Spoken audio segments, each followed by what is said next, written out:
Rise of Iron has everything you'd expect from a new Destiny expansion. We got a whole new suite of brand new weapons. We have multiplayer with 3 new maps, got a new mode called Supremacy, got private matchmaking. We needed a raid. I don't think we could have shipped Rise of Iron without a brand new raid.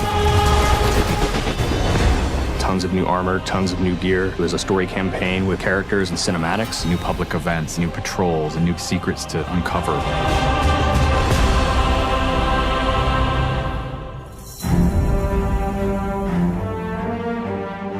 Rise of Iron is about looking at this story that's existed in the Destiny universe, this character, Lord Saladin. I am the lone sentry, and my watch is eternal. It's this journey to understand the past, what happened to these great heroes. The Iron Lords are gone, but our fight is far from over. And through that process, you're saving humanity, you're becoming an Iron Lord yourself, you're getting to wield a giant axe.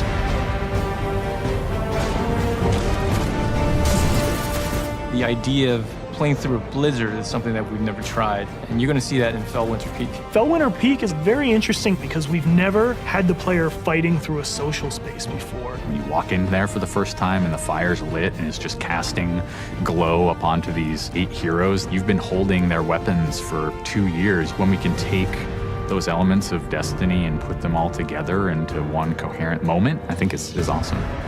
It is time to finish what I began so very long ago. Come, Guardian, help me give my friends the rest they deserve. This is the Guardian's journey with Saladin. He's sending you out into kind of a land that's been forgotten in the Cosmodrome.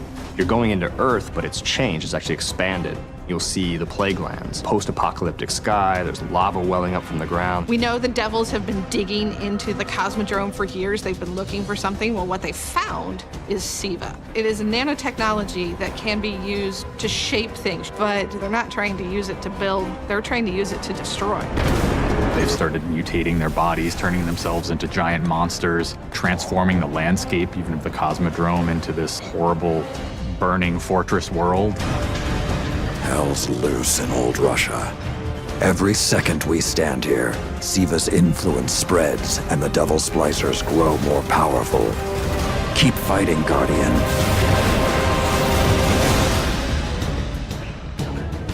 After the campaign finishes, you have patrols that really tell the story of this continued infestation in the land. And we have a new strike that shows just what the Fallen are doing with the SIVA.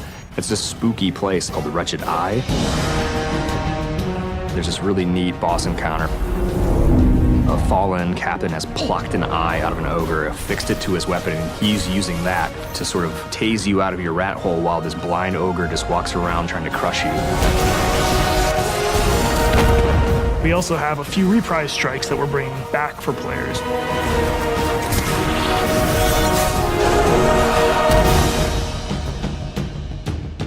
We very consciously set out to create a journey. This is arc of claustrophobia, space inside the wall. And then you get on top of it, and it's sort of this amazing breath of fresh air. You get this vista from the Cosmodrome, it's lit on fire, and there's this death Zamboni who's just trying to crush your bones to dust.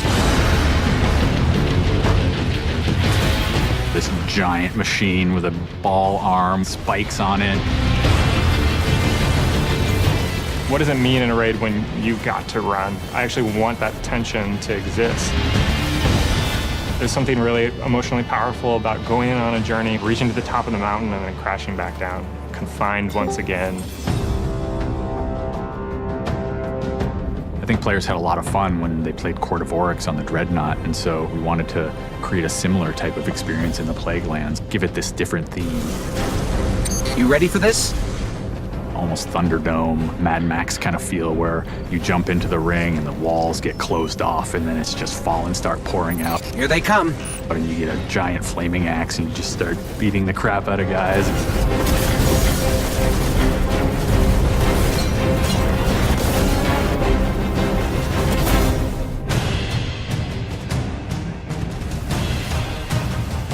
We thought, how can we increase the ways that you express the way you like to play? And what we came up with was putting different talents on the artifacts. The artifacts are these relics of the fallen Iron Lords. So you'll quest to earn one of those, and then your last step of that is taking that artifact to the statue of the fallen Iron Lord, fully empowering that for you to use as a player. Whether it's negating all the dot damage in the Crucible, or whether it's infinite sprint, or turning Fallen onto your side. Which is really, really cool, by the way. The artifacts that Tyra offers change every week. So there will always be something new and exciting for players following the campaign.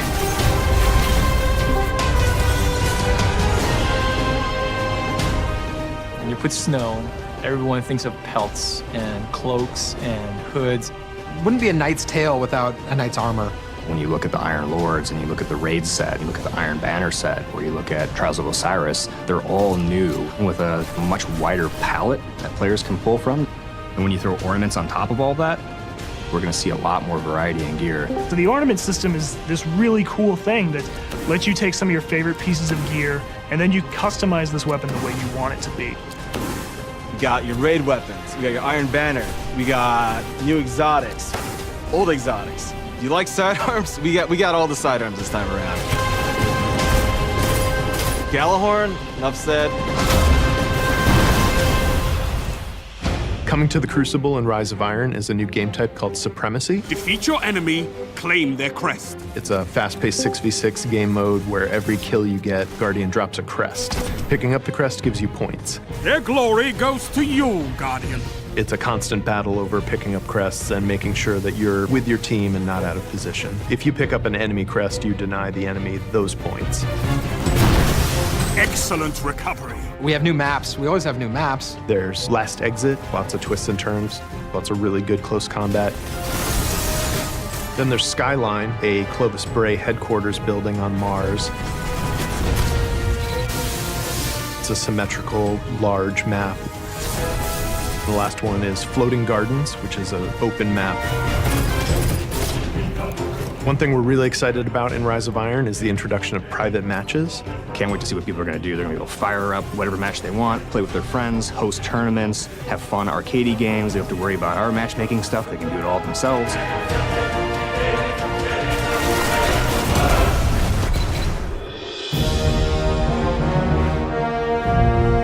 Sometimes when I play and I have headphones on and I'm in that world, I get little chills because it's not just the effects and the amazing graphics, it's the audio that helps reinforce the journey that you're going through.